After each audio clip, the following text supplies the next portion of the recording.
Muy buenos días. Dentro de este marco neumatológico de nuestra clase para el día de hoy, y propiamente hablando del Concilio de Constantinopla, pienso que no podemos hablar de un tema tan grande como es el neuma sin antes conocer un poco y más dentro de este contexto de la Iglesia del 325 o el 381, sin conocer un poco de historia, ¿no? Yo pienso que la historia es la que nos permite también identificar cuáles fueron los interrogantes que han surgido en la iglesia primitiva y en la iglesia actual, ¿no? Y cómo se ha formado también la iglesia que hoy conocemos, esta iglesia cristiana católica. Hay que resaltar algo muy importante, es que son cuatro grandes concilios ecuménicos, ¿no? Los primeros cuatro son los que forman estas primeras bases cristianas dentro del marco de la iglesia católica, ¿verdad? ¿Y qué hacen esos concilios? Pues entonces van a ayudar a aclarar y definir la doctrina que hoy conocemos en la iglesia, ¿verdad? ¿Por qué? Porque se trata de respuestas muy claras a esos interrogantes que salían, ¿no? Que se daban en el momento. El interrogante de la Trinidad, el interrogante de la inerrancia, son varios aspectos que van saliendo en el camino, ¿no? Y que los tocaremos también más adelante. Como primer punto, entonces, resaltar esos cuatro primeros concilios, ¿no? Encontraremos entonces que inician los concilios ecuménicos a partir del 325 con el concilio de Nicea. Posteriormente a este, en el 381, encontraremos entonces el concilio también de Constantinopla, posteriormente el concilio de Éfeso y finalmente el concilio de Calcedonia. Fueron sus cuatro primeros concilios que que darán las bases para formar una teología clara en respuesta a los interrogantes, en respuesta a esas tal vez inquietudes grandes que teníamos en la iglesia en el momento, ¿no? Es importante también destacar que ningún concilio inventa doctrina, ¿verdad? O sea, aquí no se inventaba nada. Solamente lo que se hacía era reafirmar y proteger las enseñanzas transmitidas desde tiempos apostólicos. Eh, Esto y cuál es la finalidad, protegerse entonces contra herejías que surgían con el tiempo. Entonces puede ser la herejía contra el Espíritu Santo, que es la que nos interesa el día de hoy, la herejía también de la Trinidad, la herejía de María, diferentes herejías que también se presentaban en el momento, ¿verdad? En esta ocasión entonces hablaremos del Segundo Concilio Universal, que será entonces el Concilio de Constantinopla, desarrollado en el año 381 después de Cristo, ¿no? En un año yo pienso que donde la iglesia se está buscando volverse fuerte, con una teología que también la pueda pues apoyar, ¿no? Em, Se va a desarrollar un poco también en este marco del concilio el tema de una crisis del arrianismo y el macedonianismo, que son dos grandes fuentes que atentarán de cierta manera contra la iglesia, ¿no? Contra la iglesia de ese momento. A pesar de que la condena del arrianismo en el concilio de Nicea en el 325, esa herejía continuó difundiéndose con el apoyo de los emperadores, ¿no? Emperadores como lo son Constancio II y Valente. Valente también es un emperador que apoya esta idea del arrianismo, ¿no? Y que encontraremos la definición aquí a un ladito. Entonces es el arrianismo también quien como que va a llevar a la iglesia a preguntarse cómo dar respuesta, ¿verdad? No se pudo, se condenó, pero siguió siendo fuerte el arrianismo. Entonces, en el Concilio de Constantinopla es donde se toman medidas más drásticas, ¿no? Y donde se condena de verdad, de manera tajante, el tema del arrianismo y el tema también, pues, el tema también del macedonianismo, que lo explicaremos un poco más adelante. Sin embargo, en el desarrollo de este concilio, el tema más urgente en este periodo fue la naturaleza del Espíritu Santo. Y es lo que nos interesa también para el día de hoy, para esta clase de neumatología. Hasta entonces la iglesia en general asumía su divinidad, ¿no? Pero hubo un arzobispo, el arzobispo macedonio, puso en duda esta creencia, un arzobispo macedonio. Eh, Macedonio era el nombre del obispo, ¿no? Macedonio aceptaba el credo de Nicea, pero que negaba que el Espíritu Santo fuera Dios. O sea, no haría parte de la Trinidad, ¿no? Entonces también entraría en juego aquí la cuestión de la Trinidad, de la veracidad de la Trinidad, porque este obispo macedonio consideraba al Espíritu Santo inferior al Padre y al Hijo, ¿verdad? Y entonces de aquí el nombre del macedonismo. Este movimiento entonces se va a conocer como el macedonismo, pero gana muchos seguidores. O sea, esta idea de macedonismo como que empieza a meterse dentro de la iglesia y empieza a ganar seguidores, a quienes San Atanasio de Alejandría llamó los neumatómacos. Entonces los neumatómacos son los que van a defender el macedonismo, ¿no? ¿Y qué hacían ellos? Decir que el Espíritu Santo no hacía parte de la Trinidad, era inferior al Padre y al Hijo, ¿verdad? Eran también conocidos como los luchadores contra el Espíritu. Tanto así que el arrianismo como el macedonismo provocan pues una gran división en la iglesia, ¿no?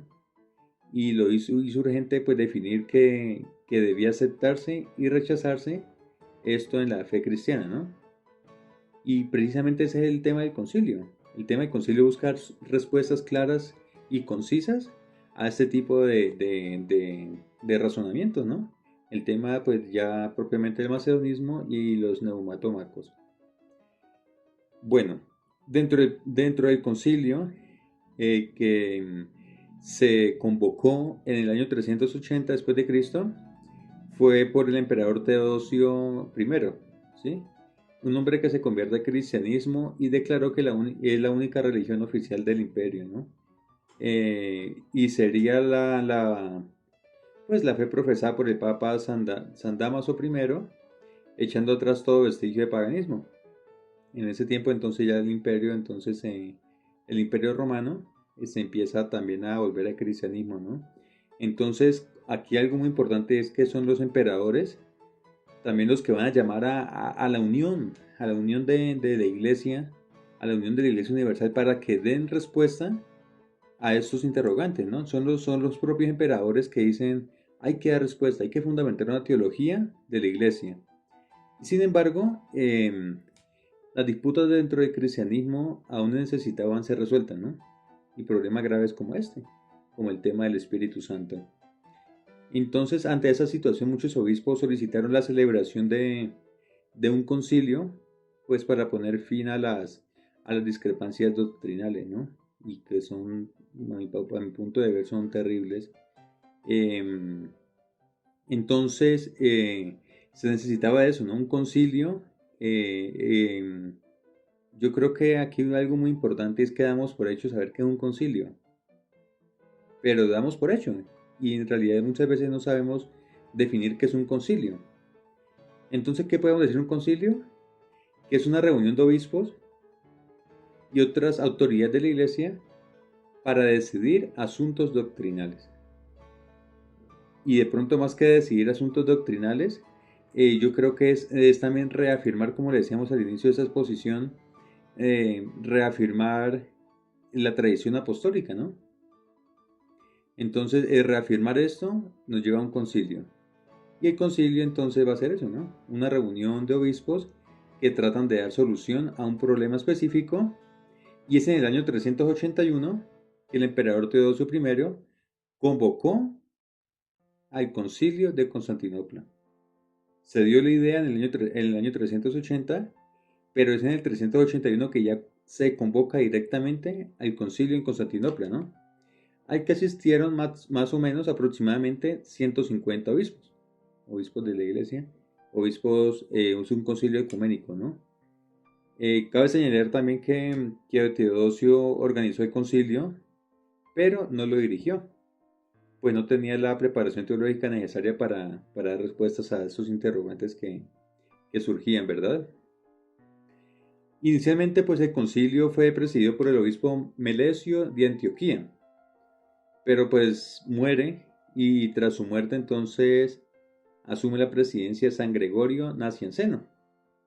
Y ya con ese nombre empezamos a ver cómo, por dónde va ese aspecto del concilio, ¿no? qué camino empezará a coger el concilio con San Gregorio Nacianceno. Pero sin embargo, y debido a disputas internas, Gregorio renunció. San Gregorio Nacianceno renunció y fue reemplazado por el obispo Nectario de Constantinopla. Nuevo giro para el concilio. Entonces, ¿cuáles fueron algunos aspectos importantes de ese concilio que se empiezan a ver desde el inicio? Los padres conciliares reafirmaron la fe de Nicea, la fe en la iglesia, ¿verdad? Rechazando nuevamente el arrianismo, que yo pienso que es lo que mucho hace daño en la iglesia, de manera definitiva. De manera definitiva se elimina el arrianismo de esta parte de la doctrina, ¿no? Pero también, em, pero también, no obstante, las discusiones más intensas se centraron en la divinidad del Espíritu Santo. Y es el Espíritu Santo el que va a empezar a mover este concilio, ¿no? Y es el Espíritu Santo a la vez el que va a reafirmar no solamente al Espíritu como persona trinitaria, sino también al Padre y al Hijo. Entonces, el Espíritu Santo va a llevar a que se reafirme la Trinidad como una santa, y no solamente como personas, una inferior o superior inferior a una o superior a la otra, ¿verdad? Y San Gregorio Nacianceno, entonces, ¿qué hace? Defiende, es un ardiente defensor de la dignidad del Espíritu Santo. Comparó pues a los herejes con artistas que discutan sin orden y sin un propósito claro. Entonces, San Gregorio Nacianceno empieza a ver que es necesario organizarse para poder dar respuesta a la cuestión del Espíritu Santo, a la cuestión del neuma, ¿no? Bueno, se desarrolla el concilio y encontramos un documento de los documentos más importantes, es la confirmación de la deidad del Espíritu Santo, tal como lo habían señalado los apóstoles y los padres de la iglesia primitiva. Yo quiero aquí hacer una mención muy especial que me parece que nos lleva a cuestionarnos un poco a la iglesia en general.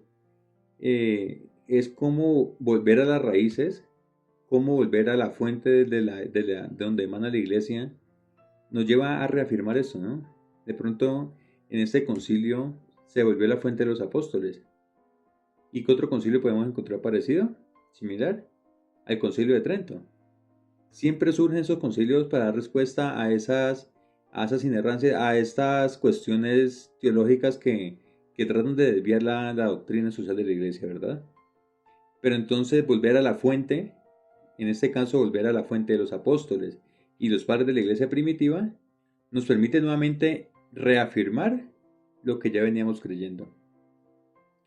Bueno, entonces este concilio da de forma definitiva la fuente de la fe, ¿no? O sea, la fuente de la fe que es la Trinidad, pero también nos da a nosotros algo muy importante que vamos a conocer como el credo niceno-constantinopolitano, reafirmando lo que hablamos del concilio de Nicea y el concilio de Constantinopla, y que este credo es el que proclamamos hoy en día, ¿no?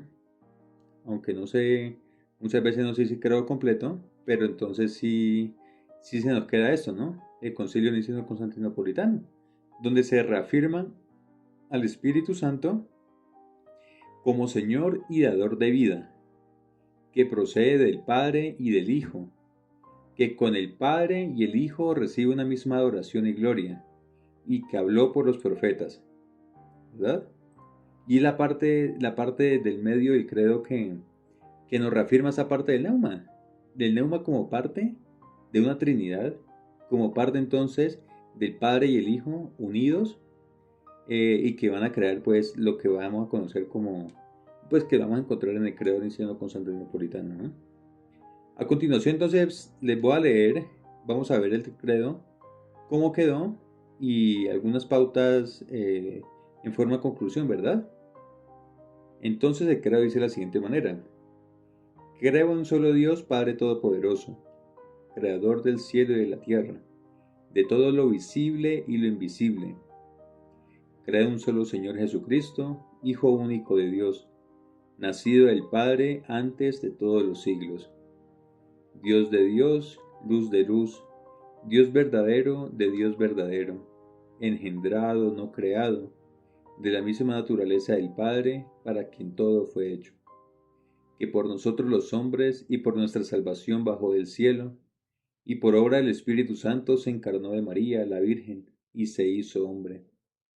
Por nuestra causa fue crucificado en tiempo de Poncio Pilato, padeció y fue sepultado, y resucitó al tercer día, según las Escrituras, y subió al cielo y está sentado a la derecha del Padre. De nuevo vendrá con gloria para juzgar a vivos y muertos, y su reino no tendrá fin. Creo en el Espíritu Santo, Señor y dador de vida, que procede del Padre y del Hijo, que con el Padre y el Hijo reciben una misma adoración y gloria, y que habló por los profetas. Creo en la Iglesia, que es una, santa, católica y apostólica.